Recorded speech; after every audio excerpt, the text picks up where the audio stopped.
سلامونه نیکې هیلې په دې هیله چې روغ او جوړ یې. سیتا قاسمي او د بېلتانه سندرې طلاق شوی خاوند یې بیا دا ملامتوي. ویډیو در سره حتما تر اخره پورې وګورئ. زموږ د یوټیوب چینل پښتو ټاپ ټي وي چې لاندې په سور رنګ کې سبسکرایب لیکلی ووهئ، ورسره خوا کې د ګونګړۍ علامه ده هغه هم ووهئ. سیتا قاسمي د هېواد مشهوره او ډېره ځلېدلې سندرغاړې ده چې د نورو سندرو تر څنګ یې د بېلتانه له سوزه ډکې سندرې ډېره مینوال لري. هغه په لږ وخت کې ډېره وځلېده او په نړیواله کچه یې د افغان سندرغاړو په ډله کې نوم د بره وخوت. پیژندنه سیتا قاسمي په کابل کې زیږېدلې او تر 10م ټولګي د فنسد فامیلۍ په لیسه کې لوستل کړي. هغه په 1996 کې هغه مهال چې د 10م ټولګي زده کوونکې وه د جګړو له کبله د هېواد پرېښودو ته اړ شوه. کورنۍ سره لومړی د پېښور ناصرباغ او بیا د آلمان فرانکفورټ ته لاړه چې تر اوسه هملته ژوند کوي. وحید قاسمي سره تړاو په ځینو راپورونو کې سیتا قاسمي د مشهور سندرغاړي وحید قاسمي د کورنۍ غړی ګڼل شوی، خو وحید قاسمي په یو مرکه کې دا خبره رد کړې. قاسمي ویلي چې سیتا قاسمي د یو غوره هنرمنده په توګه پیژني او له دې اخوا کورنۍ اړیکه نه ورسره لري.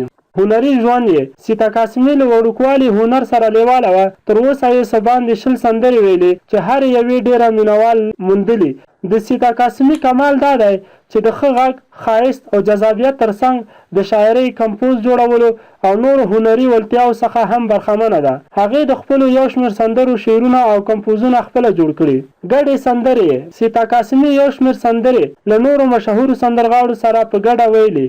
په دې برخه کې شفیق مرید، ولی، بشیر همدرد، عریض پرویز او یو شمېر نور سندرغاړي یادولی شو. سیتا قاسمي یو ښه ویانده هم ده او یو خصوصي تلویزیون کې یې څه موده هنري خپرونې مخته وړې. د هغې تلویزیوني خپرونو هم ګڼ مینوال لرل.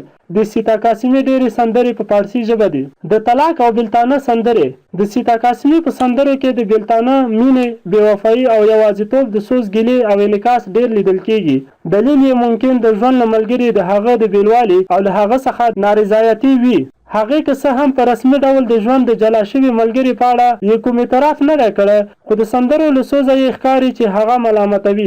سیتا د فاروق کریمي په نوم له یو کس سره واده کړی و چې د واده ثمره یې 2 ماشومان وو. دوی له څو کلونو راهیسې سره بیل شوي. فاروق کریمي په یو مرکه کې ویلي سیتا قاسمي راته ډېره ګرانه وه، ښه پالنه مې ترې کوله، خو هغې رانه لاره جلا او خواشینه یې کړم. ویډیو در سره حتما لایک او نور دوستانو سره مو شیر کړئ.